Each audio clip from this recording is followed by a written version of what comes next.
I'm here in one of Brighton's best neighborhoods. As you can see, there's a water park behind me. But before we get into the goods and tell you exactly why this neighborhood and so many of the other neighborhoods here in Brighton are so special, let's get into where is Brighton? Why do people go here? I've never even heard of it. Well, look, because Brighton doesn't always get the same attention as the closer in Denver suburbs. And honestly, that's exactly why buyers need to understand it. You've got real backyards, newer neighborhoods, an actual downtown Main Street, and Bar Lake right down the road. And here's the funny thing. Most people moving to Colorado don't start their search here. They usually start closer to Denver, then reality hits. Prices are higher than expected, homes feel smaller than expected, and everything starts to feel a little tighter than they pictured. And eventually someone says, hey, have you looked at Brighton? And that's when the conversation starts to change, because Brighton isn't trying to be downtown Denver. If you want rooftop bars, walkable nightlife, and city chaos right outside your front door, this probably isn't your space. But if you want more breathing room, newer home options, a quieter place, and still want to stay connected to that Denver metro, Brighton starts to look really, really interesting. So the real question is Brighton the hidden gem buyers are finally discovering, or is it still just a little too far out for most people?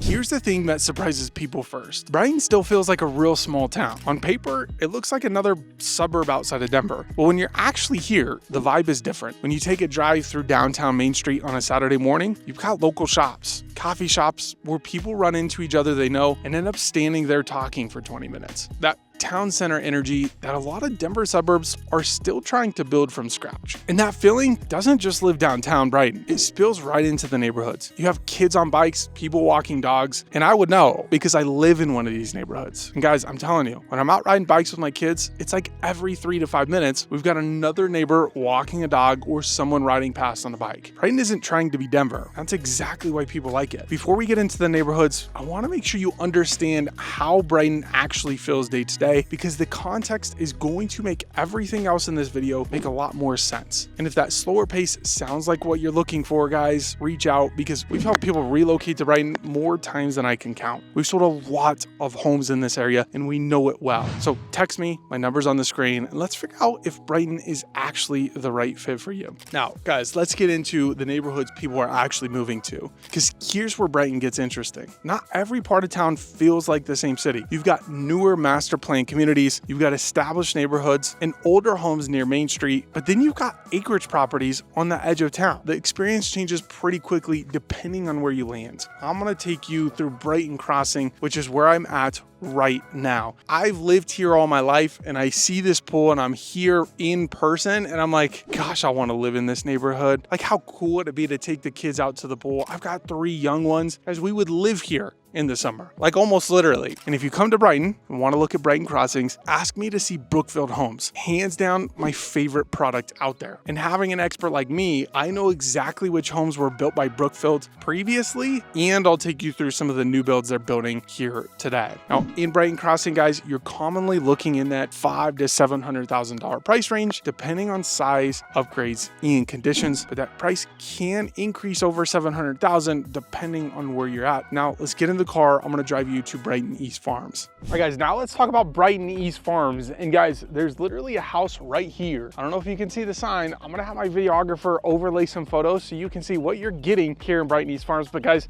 this is the neighborhood I'd compared to Brighton Crossing, except it was the Brighton Crossings of its era. Guys, when I was growing up, this was the new neighborhood in Brighton. This was the place people wanted to be. And the cool thing about Brighton East Farms is the variety. You've got tons of parks. I'm at the biggest one as we speak. I mean, you've got basketball courts, you've got playground, and you've got a ton of green space. Along with a ton of parks, you guys have a wide range of homes and price points. And then you've got the semi-custom side of the neighborhood, which are going to have really big lots, big yards. You even have space to park your RV. So now when you talk about Brighton East Farms pricing, you're gonna typically land somewhere between $400,000 to $600,000, except when we talk about these bigger lots, semi-custom homes, you're talking somewhere in that $700,000 to $800,000 range just because they're that amazing. We almost bought one. I'm telling you, we put an offer in, my family and I've got 3 little kids, so we needed that big backyard. And this is one of those places where you can get it without having to buy acreage if you don't want to. Hi guys, now we are in downtown Brighton. This part of town is going to feel completely different from the previous neighborhoods that we were in. I can speak to it personally because I used to live off of South 3rd, which is what we're on, and my house is just right down the street. Guys, I'm a runner. I ran through these city streets and literally every block was its own thing. You go from a beat up house that probably needs to be scraped all the way to a movie scene Victorian or a charming old bungalow. You're closer to historic City Hall, the Armory Performing Arts Center, and the Main Street businesses that give downtown Brighton its soul. Some homes here still show up in the high 300s to mid 400,000s, especially if they're smaller, older, or need some work. And then last but not least, I want to talk about acreage homes in Todd Creek. If I was Uncle Rico from Napoleon Dynamite, guys, I'd be able to hit Todd Creek with the football from here. The landscape completely opens up. You guys have fields, longer driveways, bigger lots, custom homes. A totally different version of Brighton. In my opinion, Todd Creek is one of the most underrated acreage areas in the entire Denver metro. Acreage pricing in this area can range widely, starting in the 700s and pushing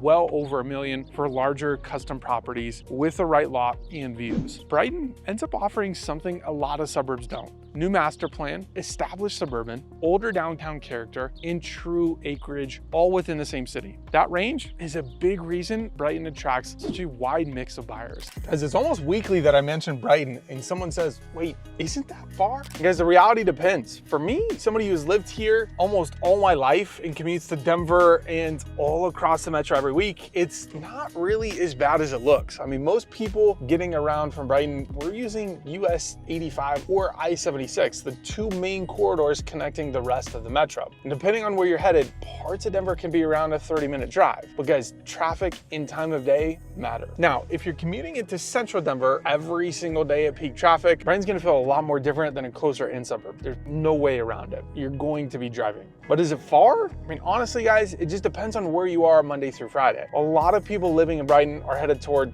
Commerce City, DIA corridor, Thornton, Broomfield. And if that's your situation, Brighton can make a lot more sense than people expect. Now, public transit, not much of a thing here. You've got buses, but the light rail doesn't run directly into Brighton. This is a car-oriented city. And for most residents, driving is just part of the deal. Now, here's the trade-off that matters. You may drive a little further, but in return, you may get a larger house, a real yard, in a neighborhood that feels less compressed than what you were finding closer to Denver. For a lot of buyers, that math works. So, would you rather have a shorter commute and be closer to the city, or drive a little further if the home and lifestyle made more sense? Drop that in the comments. I always like seeing where people land on that one. Because Brighton's not standing still. As you can see, we have dirt lots that are going to house a ton of new homes. And guys, that's just the story of Brighton, both the opportunity and the warning. Now, when you drive down Bridge Street on a Saturday morning, guys, this is what you're going to see. Construction trucks heading toward new subdivisions, families pulling into model homes, and new rooftops popping up on the edges of town. That growth is happening right in front of you. As house prices climbed closer to Denver, buyers naturally expanded their search radius. Places that once felt like a little too far out started making sense when the home, the yard, and the lifestyle worked better, because Brighton sits right in the middle of that shift. Growth can be a good thing. More retail, more restaurants, more services closer to home. But it also means more construction, more traffic, and more people discovering the same place that used to feel under the radar. Growth creates opportunity, but it also creates trade-offs. So why are so many buyers looking at Brighton right now? Why? Value. Brighton is not cheap Denver. That's not the right way to think about it. The better way is value relative to the rest of Denver Metro. A lot of buyers start their search closer to the city, then they start comparing what their budget actually buys. You got same price point, but closer to Denver, the home might be smaller, the lot tighter, and the neighborhood more compressed. Then they look at Brighton and start to reconsider things. That same budget may open the door to more square footage, newer construction, large yard potential, or a neighborhood that simply feels less crowded. When affordability is tight and monthly payments are already higher than most buyers want, people are paying close attention to what they actually get in return. So I want to run you through what lifestyle Brighton actually fits best and what lifestyles might not actually fit here. And this is where we go into the office, guys. All right, guys, now we're going to play a game and find out if Brighton is actually the right fit. Brighton is likely for you if you enjoy that small town feel without sacrificing those amenities. You want newer construction or a master plan community. You're looking for more home and more yard for your budget. You want a real downtown with character and community. You're hybrid or remote, and a longer commute isn't a daily thing. You've got kids and want neighborhoods where they can actually be outside. Maybe you want land, space, or an acreage property without paying mountain prices. Those are just a couple bullet point listed items to identify if Brighton is for you. And let me just say one thing. I commute to Denver all the time. Brighton is still absolutely in the mix if you're okay with a little bit of a drive to Denver. Brighton is not for you if you need a buzzing nightlife or walkable urban energy, or you want to be close to the mountains. Brighton sits east, not west. You're commuting to central Denver or south Denver every single day, and you actually care about that commute time. Maybe you need a huge variety of restaurants and entertainment right outside your door, or you want a suburb that's more finished and fully built out. This list is going to look different for everyone, and figuring out which side you fall on is exactly the conversation we have with buyers every single week. So text me, guys. My number's on the screen. We'd love nothing more to help you figure out if Brighton is a right fit before you start making decisions off a map. Guys, the biggest mistake people make when relocating to Denver Metro is overlooking prices